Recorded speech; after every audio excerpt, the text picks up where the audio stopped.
service to Great Malvern. Service will be calling at Slough, Reading, Didcot Parkway, Oxford, Hanborough, Charlbury, Kingham, Mountain Marsh, Honeybourne, Evesham, Pearshaw, Worcestershire, Worcester Street, Malvern Link.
Thank you.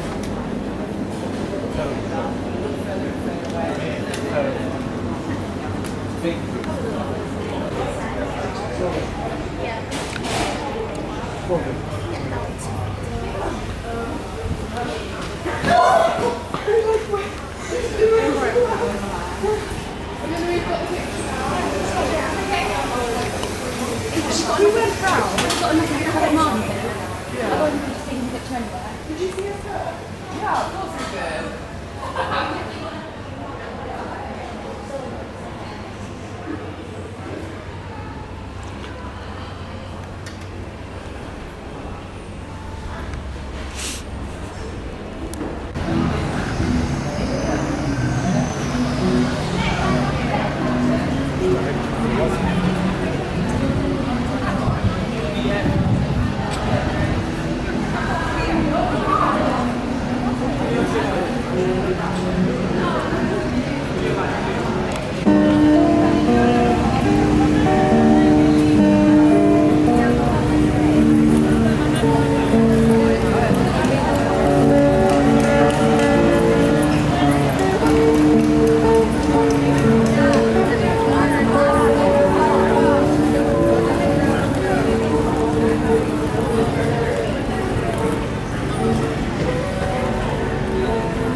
There's like two.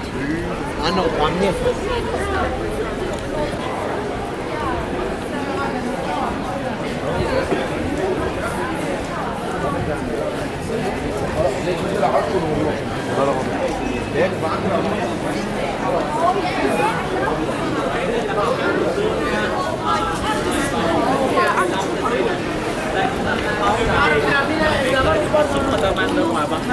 ngoài ha, bây giờ sử dụng là cái tháp.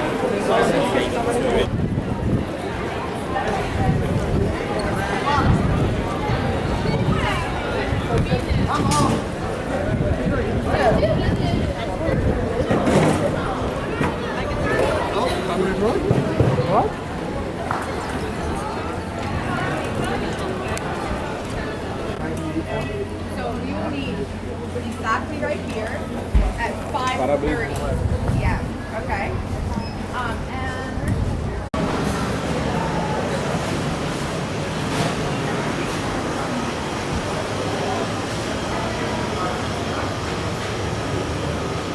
Yeah, very nice.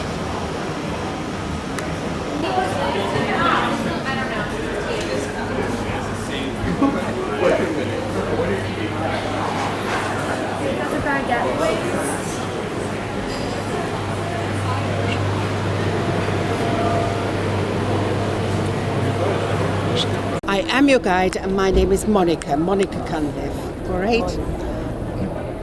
If anyone, come on, close in, I don't care how near you come to me. Has Lucas Malone turned up, by the way? No. Right, okay.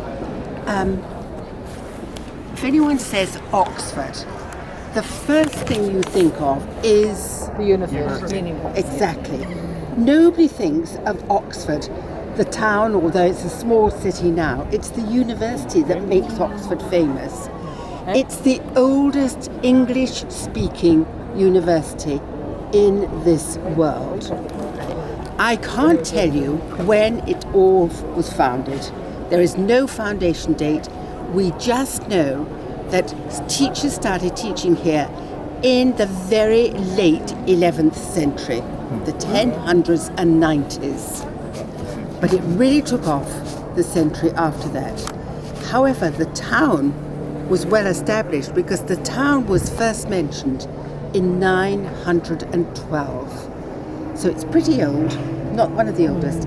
And Oxford gets its name. Can you all hear me? Yeah. Great. Can you all understand me? Yeah. Well, that's the most important thing. Yeah.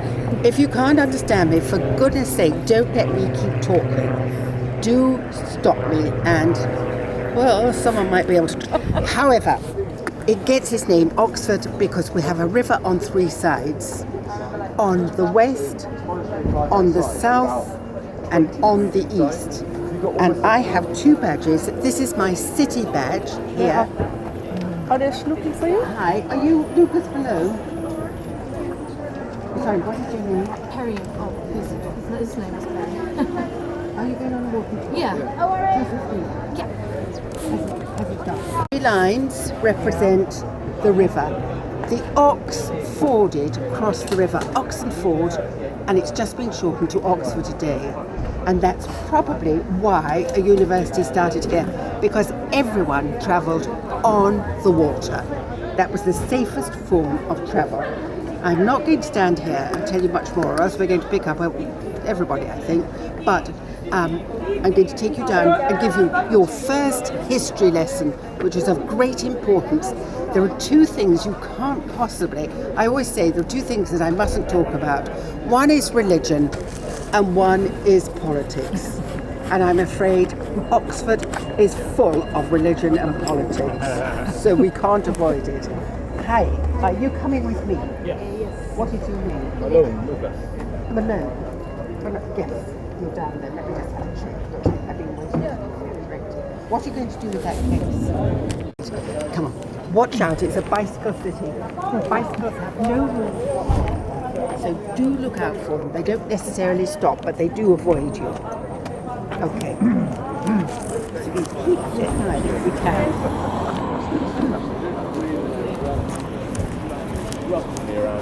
In fact, just make sure there's no bikes coming.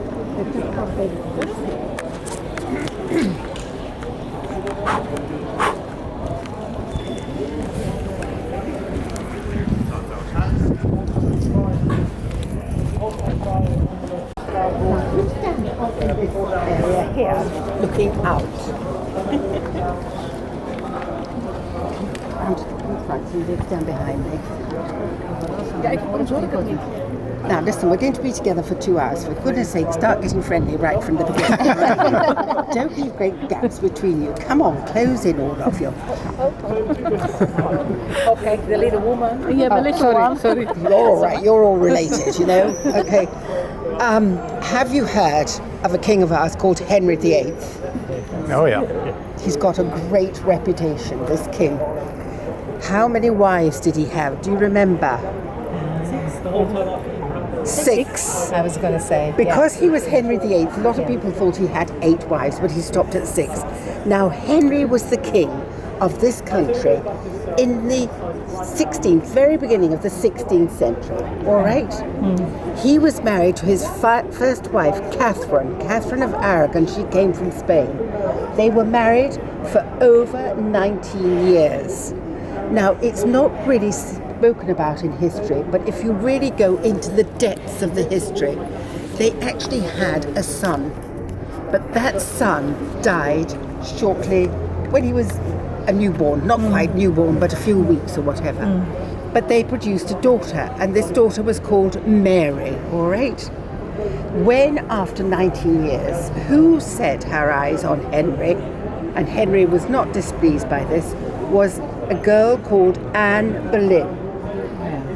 And although it took a few years, he eventually married Anne Boleyn. And she produced a daughter too, Elizabeth, all right? So, after a few years, he wanted to get rid of her because he had his eyes on the third woman that was to become his wife. And there is a rhyme about them. This is how they all went. Divorced, beheaded, died. Divorced, beheaded, survived. She was the luckiest one. So Catherine was sent off to a monastery where she spent the rest of her life. He married Anne Boleyn. Then he went on to, I can't remember what it was, the third one, I should, but I can't remember what her name was. And then 6 wives later, he died and left his last wife, lucky wife, outlived him. Then he had this daughter Mary, who became Queen Mary. And she wanted to bring the country back to the religion it was before Henry changed it, which was Catholic. And because the Pope in Rome would not allow him to divorce his first wife, he made himself head of the Church of England. And a terrible period of our history if we read about it. So Mary remembered 3 men helping her father divorce her mother, and she wanted them to go back to being Catholic. One was an archbishop high up in the church and 2 bishops, Archbishop Cranmer and his 2 bishops, Latimer and Ridley. They refused. She put them in prison in London. She brought them out of London here to Oxford, where they were put in prison. There was a prison just down at the end here. And then they were put on trial. And when they would not go with Mary, she decided to make an example of these 3 men. And she had them burnt alive here in this street. There is a cross just here in the road. So many people look and notice this cross and wonder what it's about. But that's where they approximately stood. Can you see there? Can you see it? Where they stood. Now this was him. The Archbishop was allowed to watch his 2 bishops go in 1555, knowing he was going to suffer the same fate in 1556. And these 3 men are called the Oxen Martyrs. But the whole of the street was full of spectators. This was pure entertainment. There was no TV, there was no cinema, this was it. And these men, the bishops, on 2 bits of wood, piles of wood. One of them, the wood was damp, so a very kind passerby poured, we called it tar macadam, you know, that they put on the road, which dropped down his body, so the flames whizzed up here. And then a few months later, in 1556, the Archbishop Cranmer, he was also burnt. So these Oxen Martyrs have got a memorial. If you were to walk just to the end here, to go round, there's a big memorial to them. The statues are all up there. It's a huge meeting place for visitors.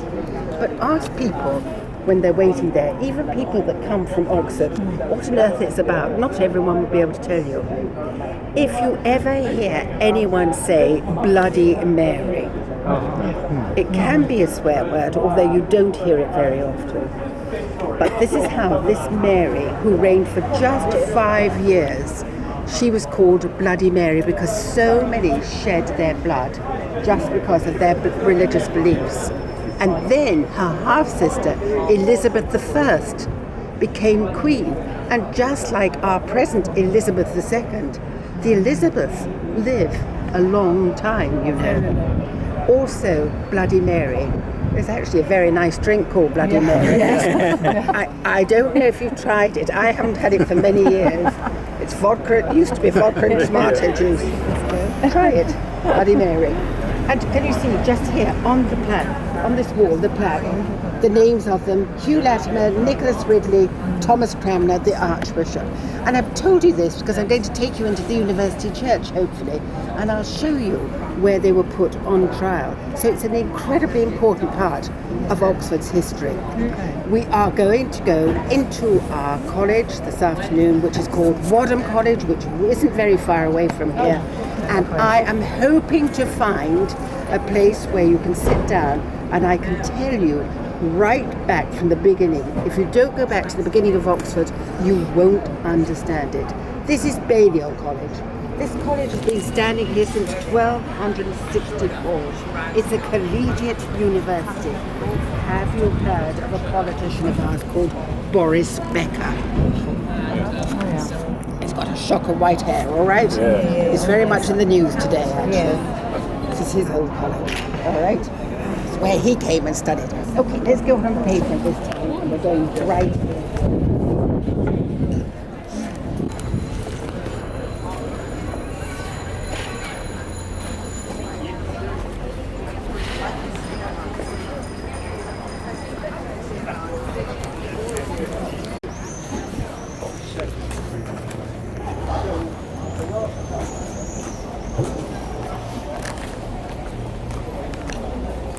ben benieuwd hoeveel universiteiten.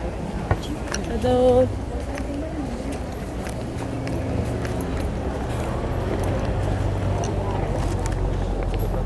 See how this street gets its name, Broad Street? It's incredibly broad. Anything on that side of the street is inside the city wall. It doesn't have the space that this side of the street has, because, of course, they've got the land here. This is another college called Trinity College, and this college has been here since 1554. But in the 13th century, it was a college for Benedictine monks. And then after Henry VIII made himself head of the church, all these monastic religious orders were all sent out of this country to go on to the continent to be educated. So along comes this very wealthy man and refounds this college, rebuilds it, refounds it, and calls it Trinity, because the summer teaching term here we call Trinity. And the most important building in the college from the very beginning, 3 colleges founded in the 13th century, was the chapel. Divinity, religion was the most important teaching subject here. So straight down there is the Chapel of Trinity, and next door to the left is the Chapel of what is it? Balliol.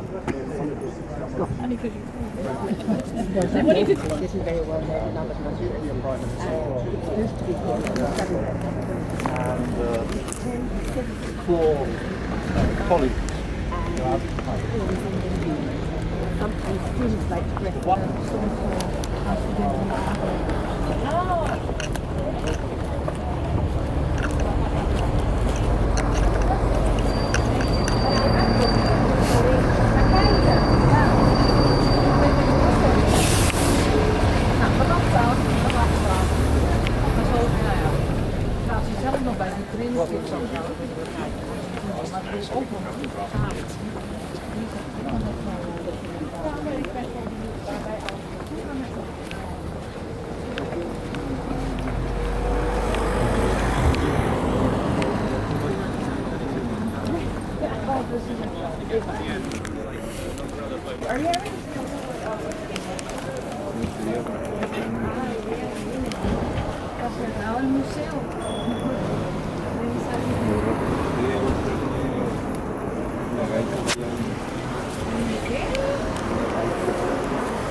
Don't worry about any of these buildings here. That's the heart of the university, and we're coming back to that when we've been into Wadham College. You've got to look up a lot in Oxford because there's a lot above eye level that's interesting. Look, this is our old Indian Institute. Can you see straight ahead of us here?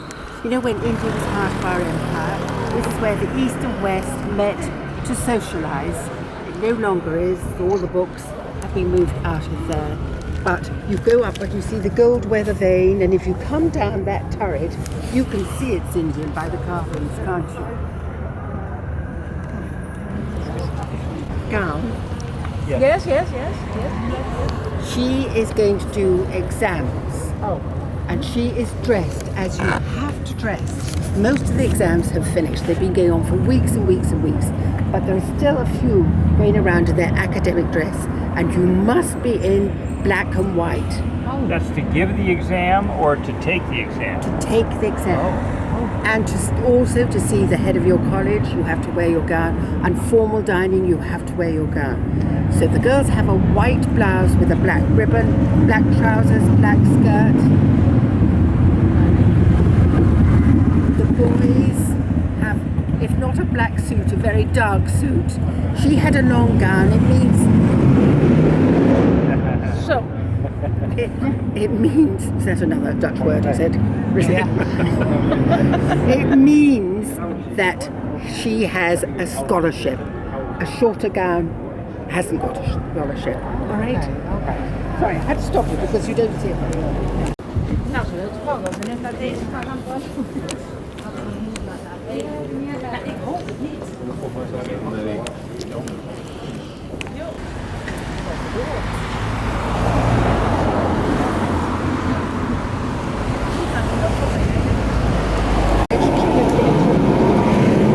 What a magnificent place it is, look. Those are all students' bed study rooms you see straight ahead of you, and they're like that on the left. And you see how much space they have. You know, you could be in the country looking at some stately house, not just one of our colleges. Christopher Wren, if you've been to London, you've probably heard of Christopher Wren because he's the architect of St Paul's Cathedral in London. And he designed those new students' bed study rooms in the 17th century. And in the 18th century, they added a third floor.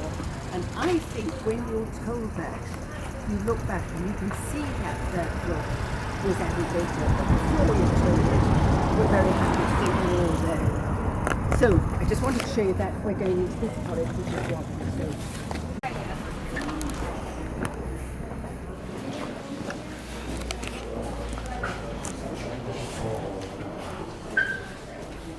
Here.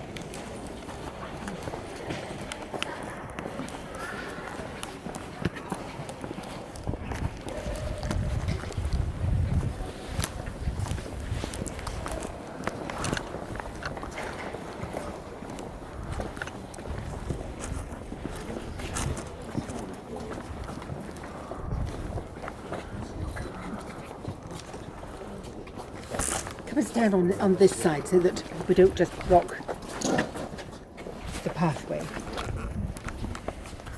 So this college is called Wadham, W-A-D-H-A-M, and it's been standing here since 1612. And it was founded, not unlike the early colleges, this one was founded by a married couple, Nicholas and his wife Dorothy Wadham, who were wealthy. They lived in Somerset, not far away from here, and they were unable to have children. So what did they do with their wealth? They put it into founding a college in Oxford, which they called after their surname, Wadham. And can you believe it? Here we are, 2017, and here am I talking about them as if I had almost known them. And I often think, I wonder if they ever thought that their college would still be standing here and that they would still be remembered. They're above the dining hall, Nicholas holding his college, Dorothy on his left. Above them is their king, James I of England, James VI of Scotland. And Nicholas died 4 years before this college was complete. And she must have been the most beautiful wife because she made sure all that they planned together with the building of this college was completed, and when it was, she never came to see the finish. Oh, wow. So it is one of the most uniform colleges to be built in Oxford. The early colleges were a little bit higgledy-piggledy. These colleges became more uniform. In the front quadrangle, which is always the oldest quadrangle of the college, you have two of the most important buildings. On your right is the dining hall, and behind me on the left is the chapel. And these are all students' bed study rooms, and tutors also have their rooms in college. Every college has a head. The head lives, the door is just there off to the right, and there's a very nice conservatory and a very nice garden behind there. The only thing they've done, apart, of course, stone doesn't last forever, it does wear out, so a lot of it's been refaced, but they've opened up the roof space. There is a lot of space in that roof, and they wanted to make more and more accommodation for students. They've opened that up. So let's go into the cafe.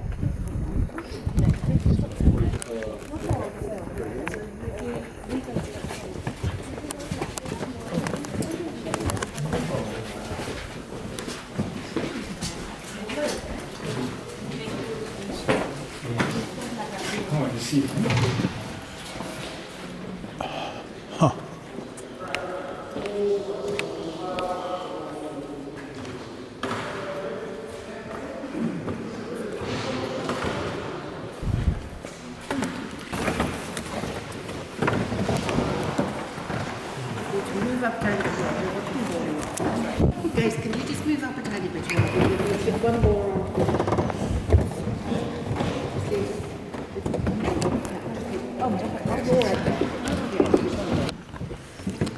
This university started in the 1090s. This university was for males and males only. You do realise that, don't you, ladies? We're very privileged still to be at Oxford University. The average age of a male student was 13, 14, 15 in those days, and before they could get a university education in their own country, they had to travel to get it, and travel was horrendous in those days. There was only one way to get yourself to the continent where they were going, which was to walk to the coast, to get into some sort of boat, to get yourself over to the French coast, and then walk again.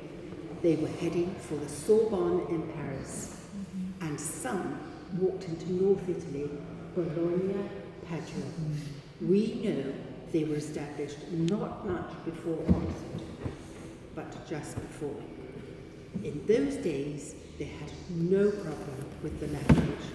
If you were in learning, everyone spoke Latin. Latin is still the spoken language at Oxford University today. If you stopped a farmer and say, "Excuse me, are we going the right way to Paris?" he'd have no idea what you were saying. You had to be in learning. Well, in 1167, the King of France, Philip Augustus, quarrelled with our king, Henry II. And we have a slightly different view. We asked the students to come back, French told them to get out, come back. So they came, haven't got anyone from France here. Oh, God. So they came back across the channel. They then walked to get on the river. Oxford, remember, river on three sides. Everyone travelled on the water. Most of this country was total forest land. And they came through Oxford. And because teachers had started to teach here already, these young male students stopped and stayed. All the teachers here were men in the church. The greatest teachers were the monks, friars, men in the church. So the town was well established. Suddenly this invasion after 1167 of these young male students. If you can try and remember what it must have been like or imagine in the 12th, 13th, 14th century, first of all, you made the most of all the natural light. Your day in the summer was long. In the winter, a few months ago, it was dark here at 4 o'clock in the afternoon. You were going to bed. You did not sit up burning candles just to see why. The only drink that was safe to drink was ale, beer in today's language. We had over 100 taverns. We've still got a great many of those places left today.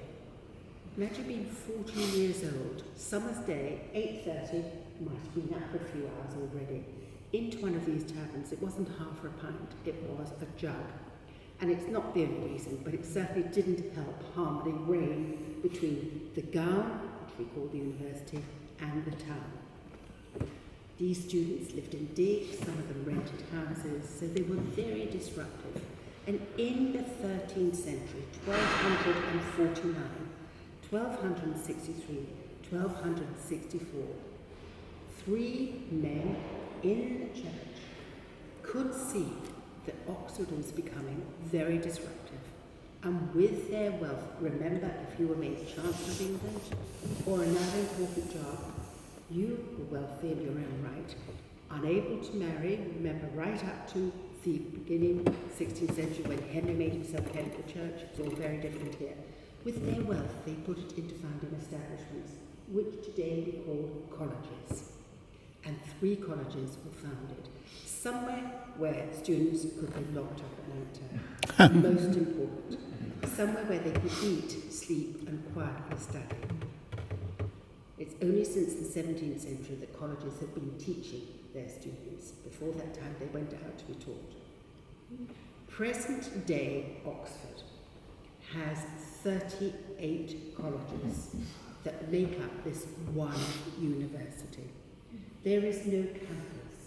There are no halls of residence. All 38 colleges take in students, and for your first year, you have to live inside your college. Every college has a head, every college has its doms, after the Latin word dominus, master, teacher.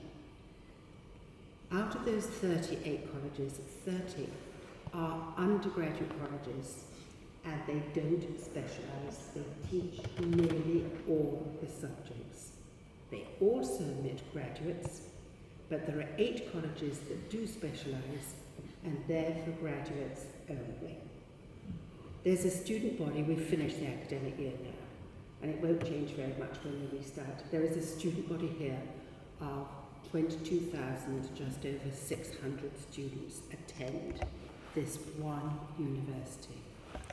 Out of those 22,500 students, 140 different countries were represented here this year.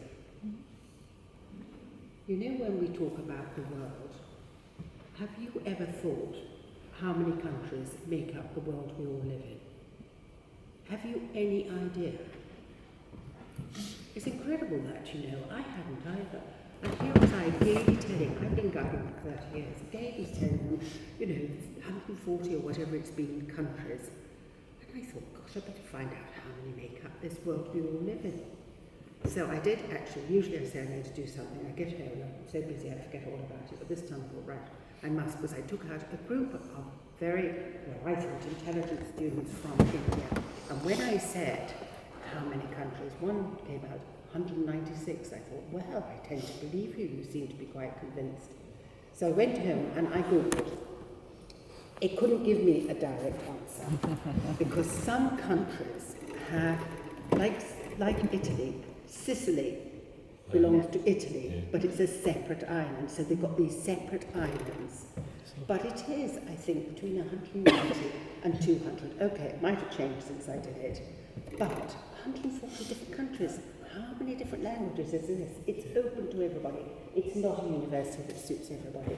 If you're not highly self-motivated, don't even think of coming to Oxford, because the academic teaching year for undergraduates, not graduates, they're here practically the whole year round, but undergraduates, 3 teaching terms. We don't say Christmas, Easter, summer, Michaelmas, Hilary, and the summer term we call Trinity, and each term lasts 8 weeks long. Incredibly short. We have 8 weeks for Michaelmas, then we have 5 weeks vacation. We're back 8 weeks for Hilary, another 5 weeks vacation, back 8 weeks for Trinity, finish at the end of June. We go to the long vacation, and we don't restart till the first week of October. However, a few years ago, over 17,000 students, potential students, applied to come to Oxford University. And out of those 17,000, roughly 4,000 actually got in. This is not a university that suits everybody. First of all, sport. Sport is incredibly important. And one of the most important sports here is rowing. With all the rowing, with all this water, there's no excuse at all. And twice a year we have intercollegiate rowing races. What you've got to remember, Oxford University started first in the 12th century. The first colleges in the 13th century. It is still Oxford University that lays down all the entrance requirements to get in here. It's Oxford University that sets the exams you do while you're here. And it's Oxford University that awards you with your degree. So say you're here, we read for our degrees. Say you're here and you're reading law. It's a 3-year course.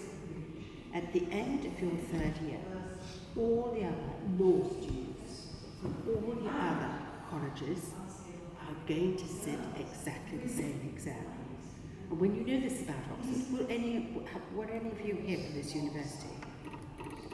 Well, when you know this about Oxford, you know when you go to visit something or your eyes have been open to something, quite soon after, you know, whether it's a few weeks or a few days or months, you know, because you've had something, you might just suddenly meet someone and say, oh, we went to visit Oxford, and that person might say, really, that's my old university. So the next question, and which college did you go to? So have I explained it so you can understand it a little bit better? Very good. There is a heart university, but every single college makes up this one university. So because divinity, religion, and all these young male students were in holy minor orders, because the way to get on was through the church. The chapel was the most important building, and all of this chapel dates from the 17th century. All the glass down here was done in 1616, and this is not stained glass coloured all the way through. This is painted enamel glass. All the colour is on this side, nothing on the other side. It's beautiful, beautiful glass, and we're lucky to have it, you know. This window is my favourite window, one of my favourite windows in all the colleges. If you go along the bottom and then come in, there's a little white square. Can you see it? My Dutch visitors, can you see what it says? Bernard, can you see it? Bernard van Ling. Yes. Bernard van Ling. Bernard van Linge. Did you see that? 1622. Yes. Yes, Have you got it now? Yes, Have I Bernard van pronounced Ling. it properly? Van Lingen. Yeah, van Ling. Van Lingen. You've heard of Bernard and Abraham? Yes? No. Never heard of him. That's why I'm asking you. They're Dutch. No. And every time I have Dutch visitors, no one's ever heard of them, so I've decided to done all their work. Bernard and Abraham, we don't know whether they were brothers or whether they were cousins, came over from the Netherlands in the 17th century when this chapel was being built. And they always painted scenes from the Old Testament corresponding with scenes from the New Testament. So if you go right up to the top and you see Jonah and the whale, can you see that? Yeah.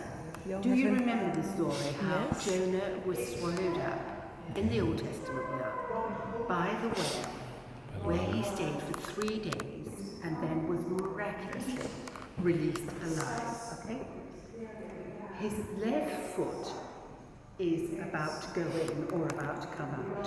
Looking at his face, you're not too sure. He looks terribly serene, as if nothing frightening is going to happen. He's got his red gown and a blue cloak. And the whale's mouth wide open. No. Oh, sorry. Oh, I don't know. And underneath is, could you see the sun, the purple gown, the 2 splayed feet? Have you all got that? The mound with the angels. And that's from the New Testament, which when Jesus was placed inside the tomb, 3 days later, he rose out of it. So we now go back to Jonah, and we know he's had his time inside the whale. And you know that sea really looks as if it's moving. I think it's wonderful, wonderful painted glass. And my husband's old college, because he was at this university, he spent 4 years here. All the windows in his college chapel are all done by the Van Linkers. So, never heard of them, never know, you might hear them now, but I guess you are sitting in 17th century pews here. Look at the carving, don't turn around, look opposite. Look at all this carving of the 17th century. How clever are we today? We're not bad, but we've got some jolly helpful modern instruments to help us. 17th century, nothing. All done by hand. Took days and days and hours and hours. And you would think that a machine had just stamped up with that, and it's so ready. First ladies came here in 1878, all right? 1974, what I'm talking, 1878, the first ladies, the first colleges to admit ladies was 1974, okay? So very few ladies, up to really 1974, because we only had 5 ladies' colleges from 1878. But before that time, this was to become students, all right? Before that time, ladies knew their place. They had to be employed to do the washing, the cooking, the menial tasks in each college. They were allowed to attend chapel, but they were not allowed to be seen. So on either side, on the right and on the left, there are two cupboards, which I'll show you. And before anyone else came into the chapel, they would be ushered into these two cupboards. We were much smaller centuries ago. So do you see the cut-out wooden, three cut-out wooden raised things standing up? All right, you can see that culture. You see them in the middle. They've got cut-out holes in them, so that if they were tall enough, they could actually look through the holes and see what was happening up here on the chancel. But most of them would have had to be on top tiptoes and probably only saw some of the window. And then they didn't go until the whole of the chapel was empty. And if you read some of the statues, it says they had to be of a certain demeanour. They had to be older rather than younger. They had to be of a rounded figure rather than an attractive figure, because the last thing they wanted was that the male students would be tall and swayed by the females working in the college. Some elderly dons who've been here for years and years still frown about the women being here, but tell me, this year, not quite equal, nearly. You don't get in here because of your gender, you get in here because of your ability to be able to perform at this university. Okay, they're ecumenical, they use like different religious orders. And many students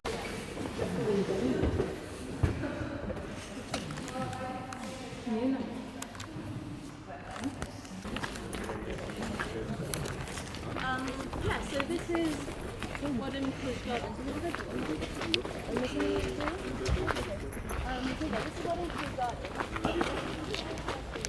is when the electric lights are on and it comes through and then you can video. But that's probably because why they have worn as well as they have worn, because the rain and everything else banging on these windows. But can you see, I'm just saying, there's no colour. You wouldn't know those We just noticed that. Yeah, it's beautiful.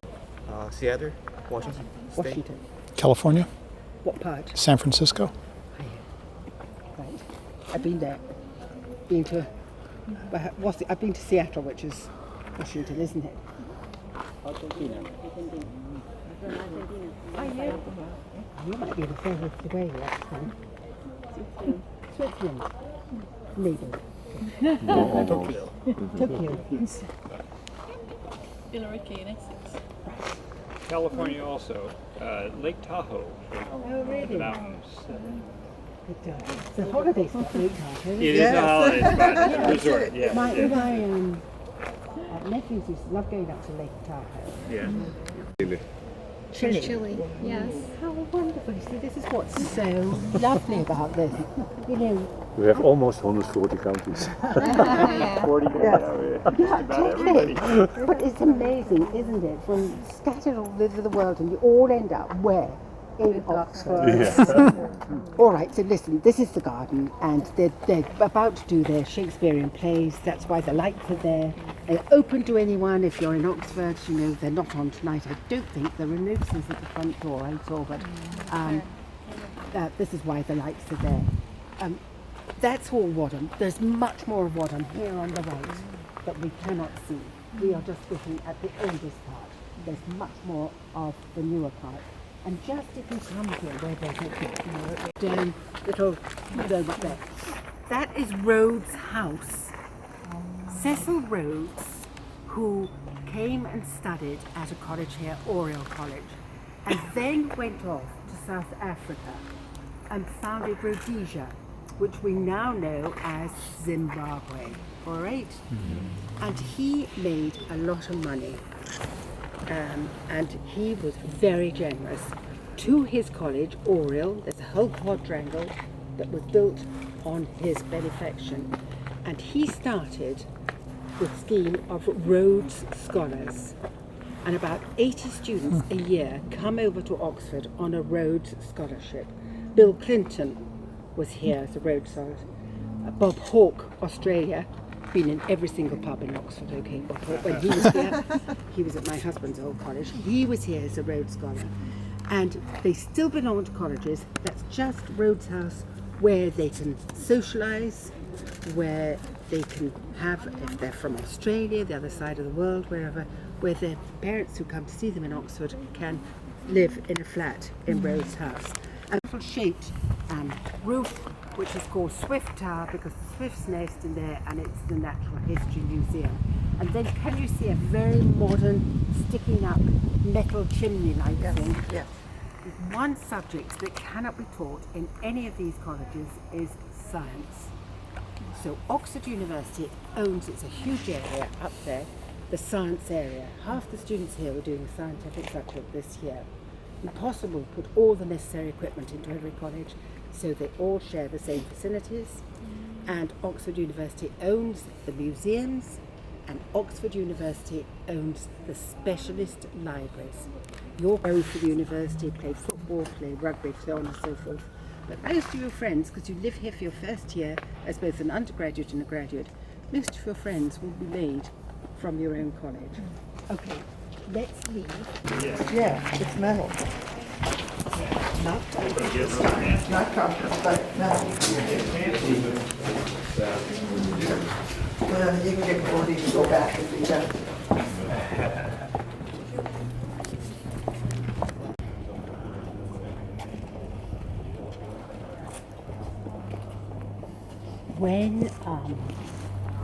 When these stonemasons were building these colleges, and if you're a stonemason in Oxford today, you will never ever be out of a job because there's so much stone here. They built colleges on, we call it the staircase system. So can you see all the staircases are numbered? Can you see 4, 5, 6 across there? Yes. All the stairs were solid stone and still are in a number of colleges. Now a lot of them are in wood. There's no door. You can see some of the stone that's worn over the feet going in. If you're on staircase 4 and you've got a friend at the top on staircase 6, you cannot get to his or her room without coming down, out and up again. There is no corridor, and the reason for that is noise. Our shoes are not the comfortable shoes we wear nowadays. If you had a corridor leading through all of those rooms, how incredibly infuriating having feet going plump, plump, plump upside. So they built on the staircase system, and corridors were introduced in the 19th century. And there's room on the right, room on the left, then you go up another stair to the other and another to the other. Historical place, you have the Blue Badge guys. Right. So we have to pass exams to do this. Right. But you can pick up, I mean, there were lots of visitors going around. When we started off on Broad Street, they say they're free tours. They're not free tours. But I don't know, there's nothing to do with the university, but they've read up about it and they're taking visitors around. Okay. So there's plenty of this going on too. But no, students, they're too involved with their own college. College provides them with everything and their own subject. And only later will they find out, if they wanted to really learn about the university. If you asked to do Oxford student, when did this university start, they wouldn't be able to tell. I was just going to ask that, yeah, right. Maybe, I might be maligning them, maybe 1 or 2 months. But so seeing the 1 or 2 hours, these Americans know more about the university than really the students, right? On some level, anyway.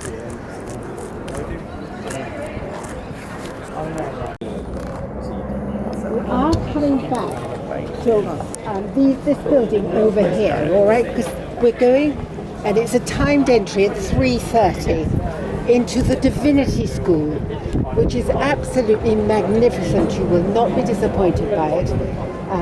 So don't worry about that. But that's the University Theatre, and no plays have ever been performed in there. That was purpose-built to take all the university ceremonies. This is Christopher Wren's first piece of large architecture before St Paul's in London, and it was opened in 1668. It's called the Sheldonian Theater because the head of the university, the Chancellor, He, Gilbert Sheldon, was the Chancellor at the time, and he said we need something to take all our university ceremonies. They were all taking place in the University Church, which is just down here, and everyone agreed, and he ended up paying £14,000, which is a lot of money in those days. And Wren designed it. You can see it's D-shaped, like a Roman amphitheatre. And he wanted to leave the roof off. And remembered, thank heavens, that he was in Oxford and not in Italy. So it represents the sky, the roof. And the seats they're not stone like a Roman theatre, they go the same, exactly the same, around like this. It's the most uncomfortable place to sit in. It really is. You've got this little bench and your knees are probably going into the person sitting on the bench in front of you. And it goes down in tiers, just like a Roman theatre. 18 times a year we have our degree ceremonies. Not all the students from all the colleges can fit in there together. So colleges are in groups, they come at various times, but not necessarily anything to do with Oxford, are awarded honorary degrees. Okay? So that's the Sheldonian Theater there. Clarendon Building, right at the beginning of the 18th century, about 1712. Can you see the new stonework up there, look? You know, another few weeks and a lot of these buildings get some scaffolding around them. Colleges are not closing, you know, now. Inside the college, you've got the cooking, cleaning, office staff. They can't have nearly 4 months vacation. So we take in summer schools and conferences. There are lots of Americans that come over here and have their summer schools, and people from big firms will come and hold their conference and take over a few of these colleges. It's great fun for them. It's a marvellous form of revenue for the college. And if you wanted to come back to Oxford, go on the World Wide Web, because a lot of colleges are now doing bed and breakfast. Has anyone been to Venice? Yes. Sure. Have you been to Venice? Well, this is what our bridge is size, built in 1913, and it connects two parts of the same college, Hertford College, and it's supposed to resemble the one in Venice. Okay.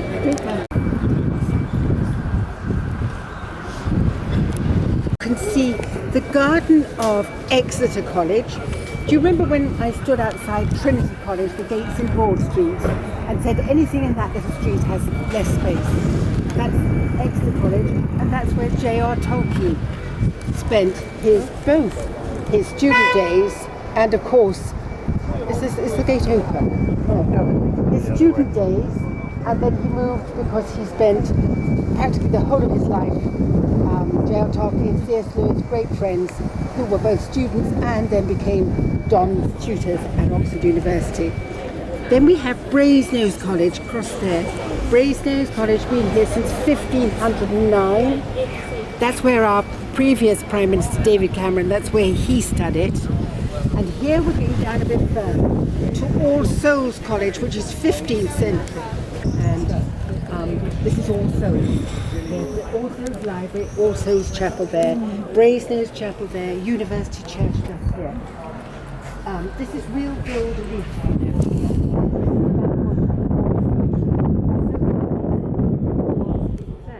Founded for all of the souls that were lost when we had, in the 15th century, 100 years war with France.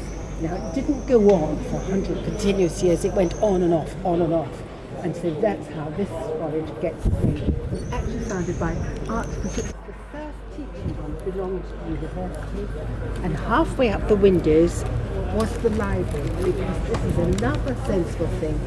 As well as the corridors, when they built libraries here, they were always lifted above ground level, because we have our fair share of rain and we have all this water. It's a damp place, Oxford, and damp rises.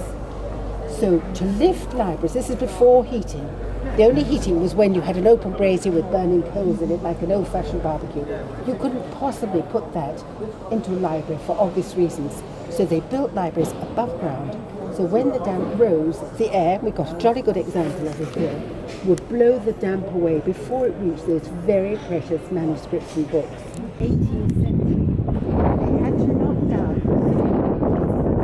on this site because we've got 16th century, 15th century, 17th century, 13th century, all right? It took 25 years to actually build this square, believe it or not, which is called the Radcliffe Square, after this one building, which is the Radcliffe Camera. And camera in this case is just the Latin word for a room, and it's a round reading room. And it's part of the famous university library, the Wadham Library, which we haven't yet encountered. We're going to do that shortly. So once you could walk right underneath this building, it was all an open colonnade. And our local stone, when the heating was introduced, filled in, and I think our local stone looks older than the stone above, but it's the other way around. And it's where Dr. John Radcliffe, who was a student at Oxford University, in the 17th century left £40,000, which is a lot of money. He wanted something to be built to house his medical books. This is it. I don't know if it is, because it wasn't built till the 18th century, but it's called the Radcliffe Camera after this man, Dr. John Radcliffe. And our main teaching hospital here in Oxford is called the JR, the John Radcliffe. He left all this money. We've got the hospital, and we've also got the observatory.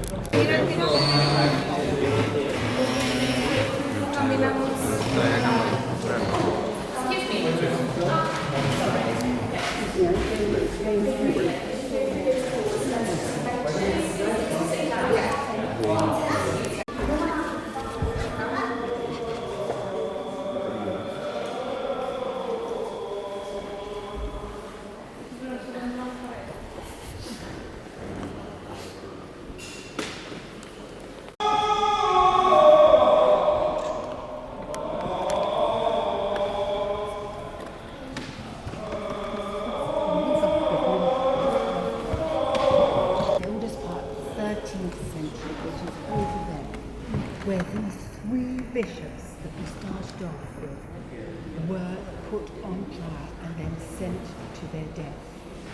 And in order, the whole of this church was full of people listening to this trial. So they wanted to raise the three men up, and they have cut down here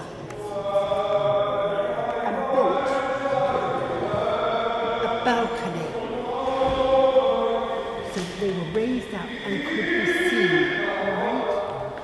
And so you can still see where it was cut in the 16th century as a both Catholic and Protestant, and the names of all these Oxford men who were killed for different religious beliefs.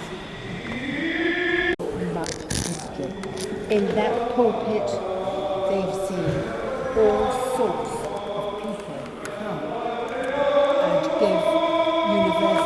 sermons.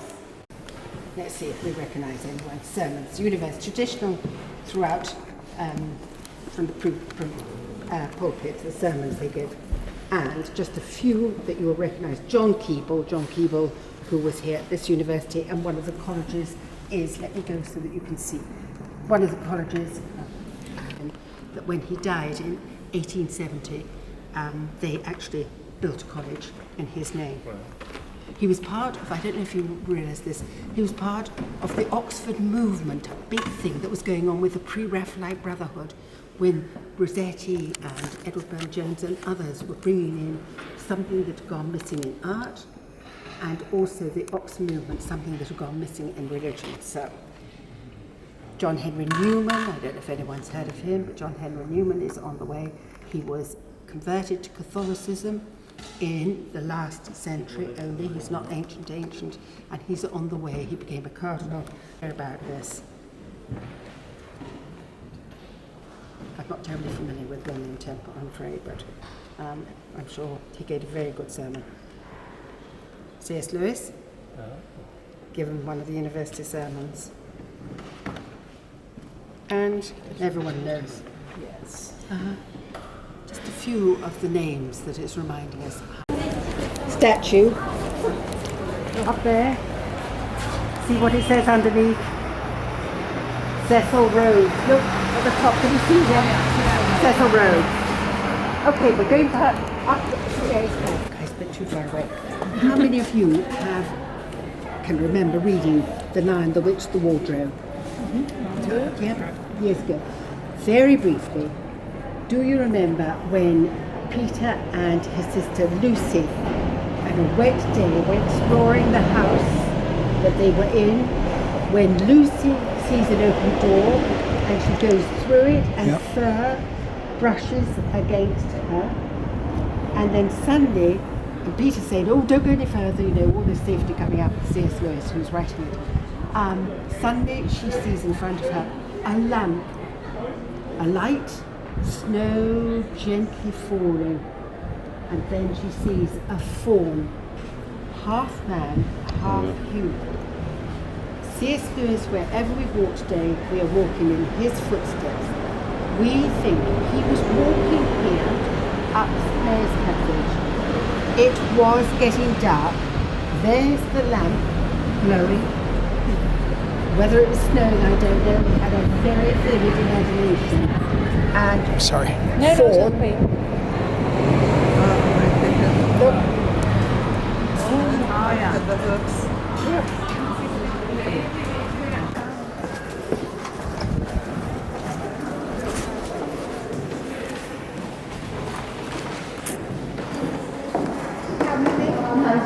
Thank you.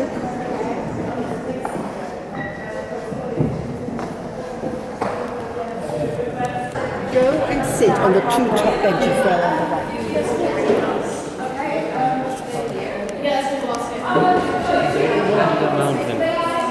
We're squeezing up needs to do as well.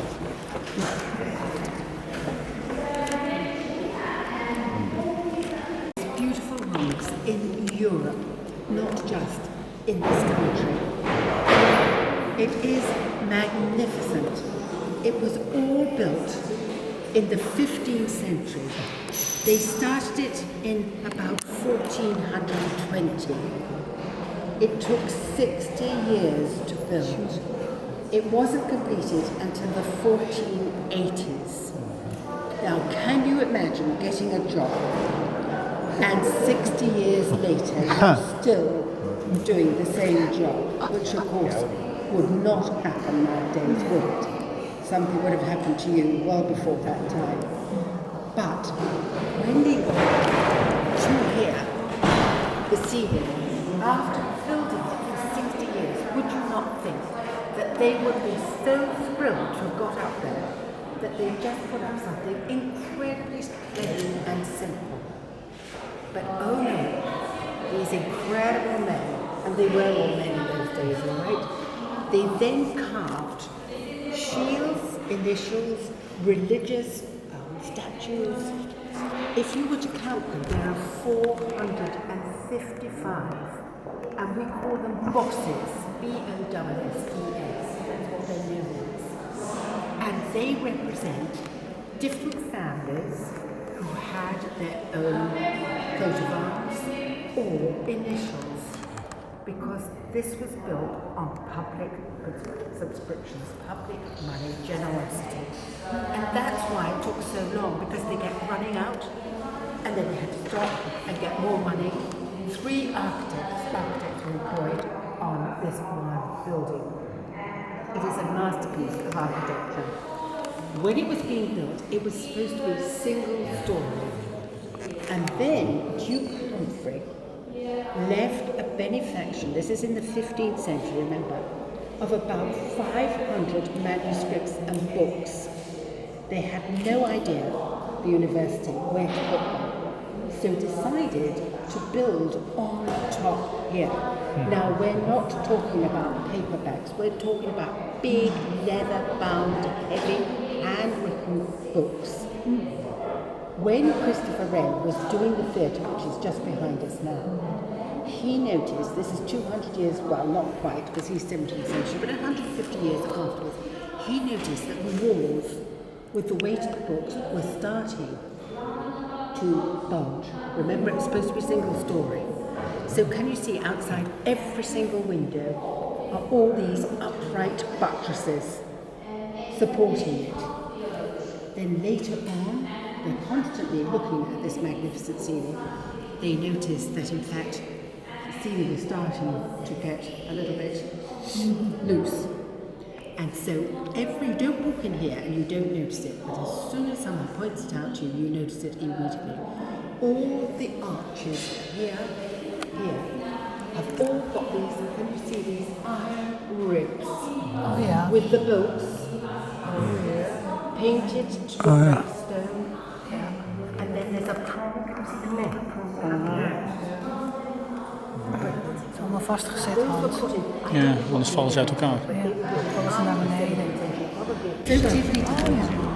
So cleverly done. You don't actually notice. Of course, in a minute I've told you, you're all patience with the instruments they had. Freezing cold. The last thing to go in the windows was glass. You know, glass was so expensive that glass was only for chapels, not for ordinary buildings.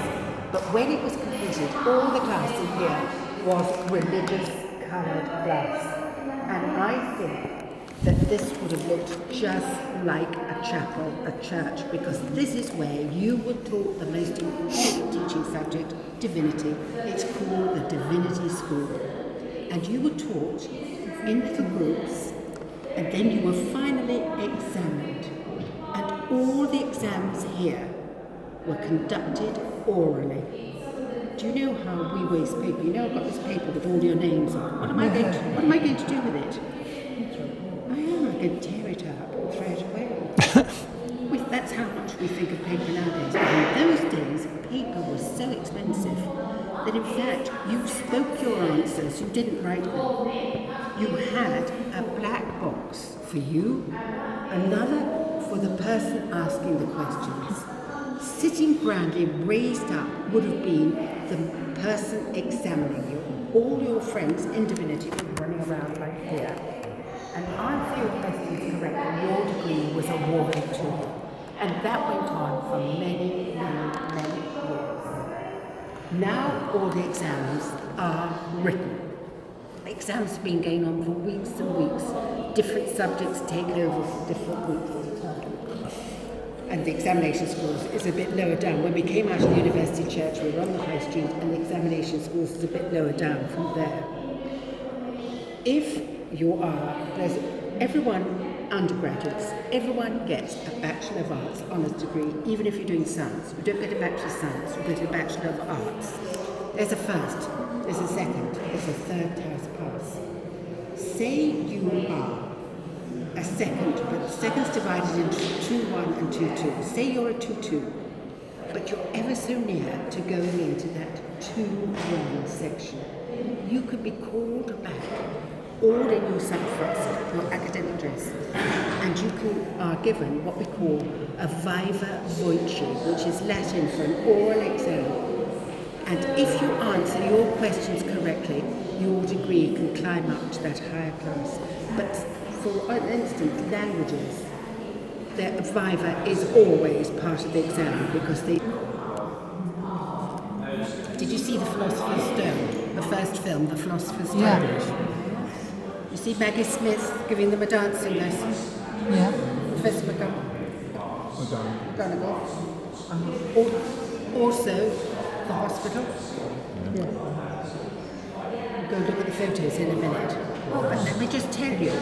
You remember I told you, I said show you, suddenly remembering I told you these things. I showed you, I told you I'd show you how they dress up that statue.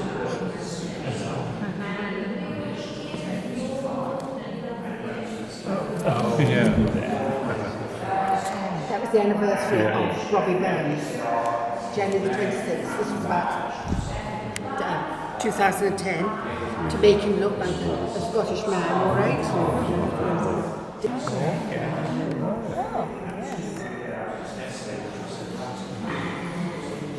But the largest, grandest college. I'll get to it in a minute.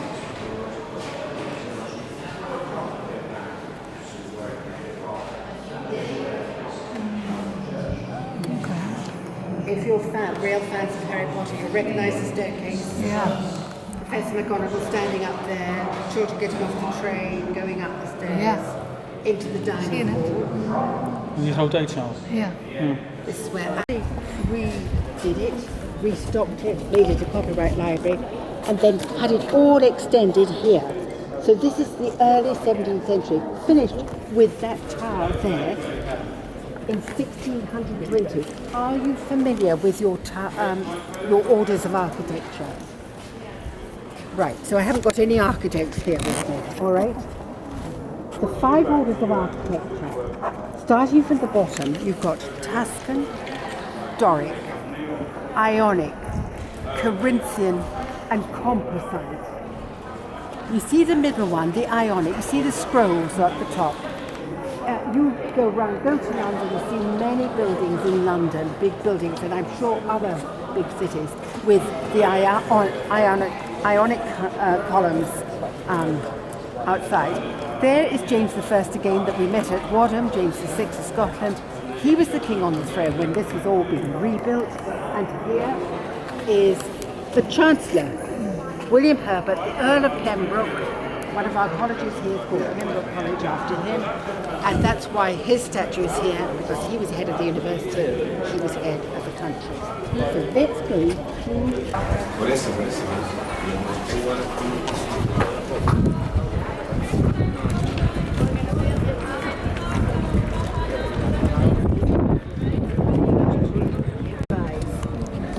Do you remember what it looked like?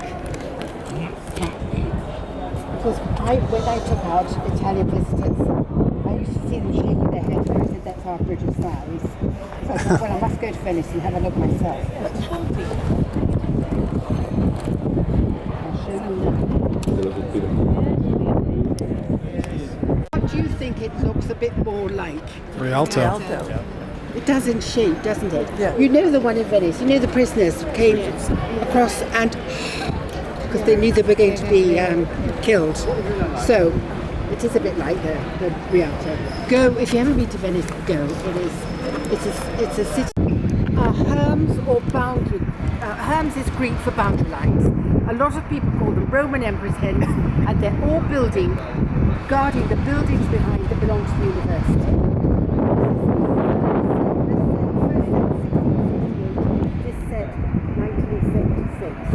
Doing quite well. We're going across the road here.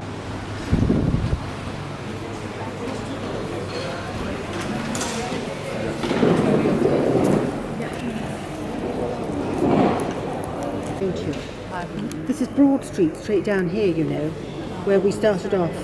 We've just walked, it's taken 2 hours to walk round 1 square practically, all right? But there's an awful lot to see in Oxford. You don't have to walk very far.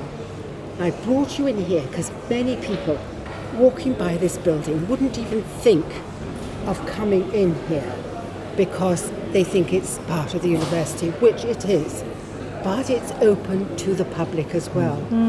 And it's called it was called the New Bodleian Library. It was built in the 1930s. A lot of people said it looked just like a prison. I must say it wasn't a very attractive building at all.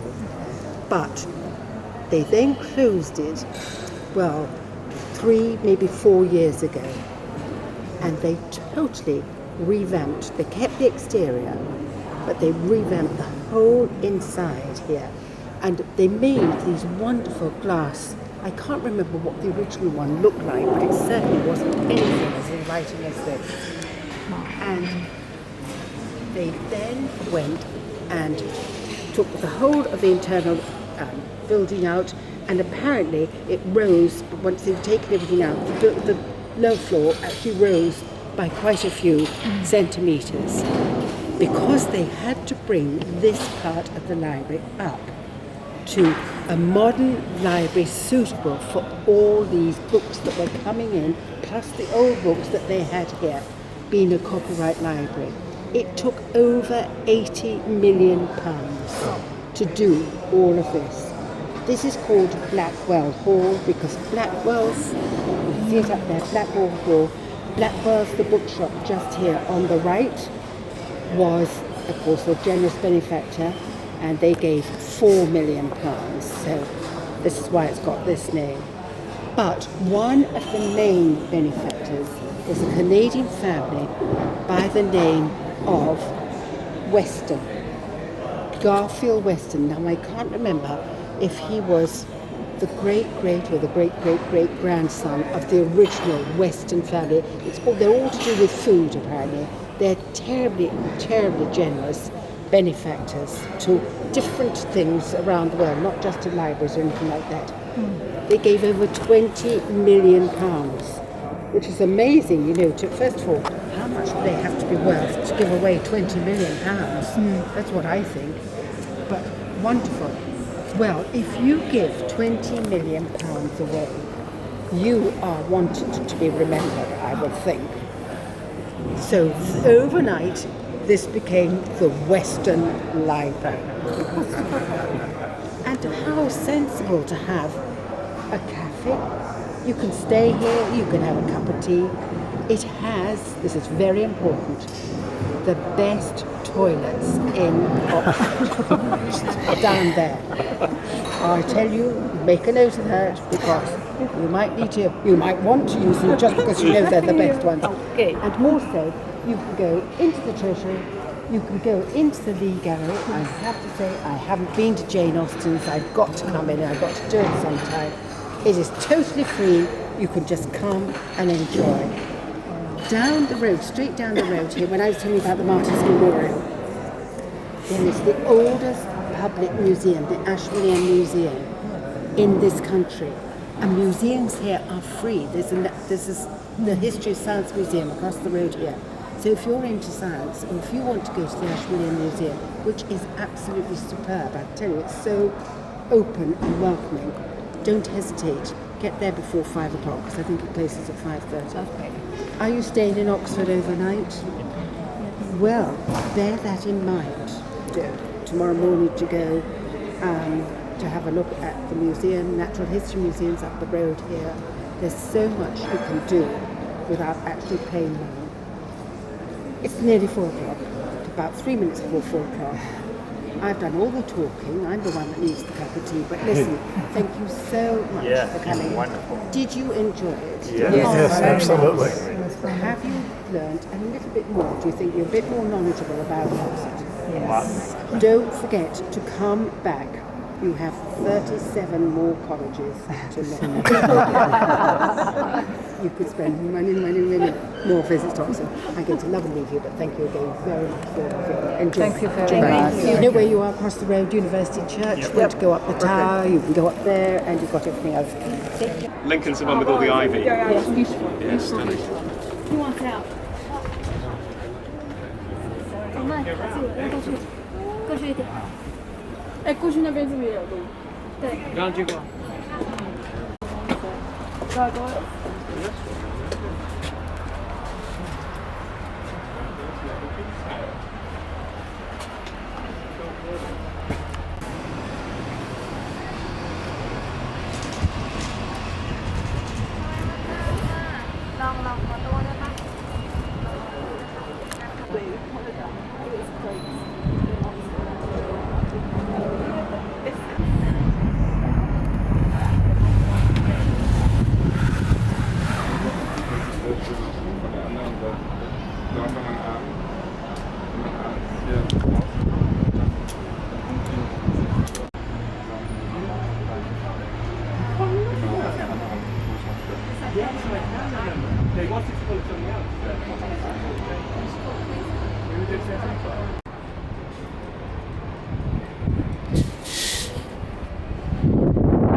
Thank you.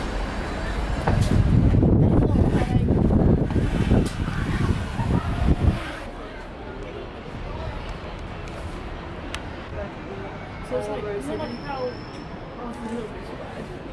it's more like in that Cambridge Oxford Brown.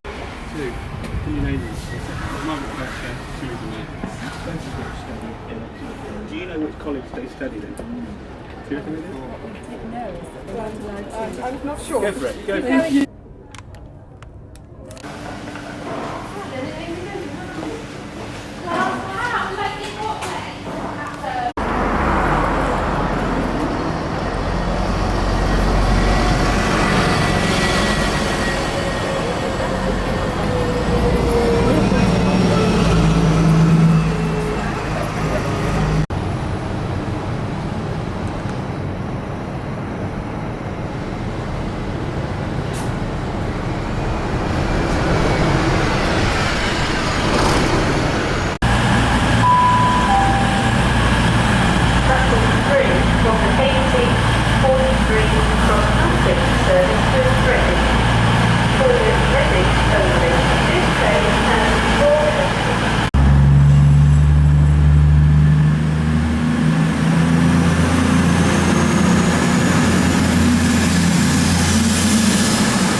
Mind the gap between the train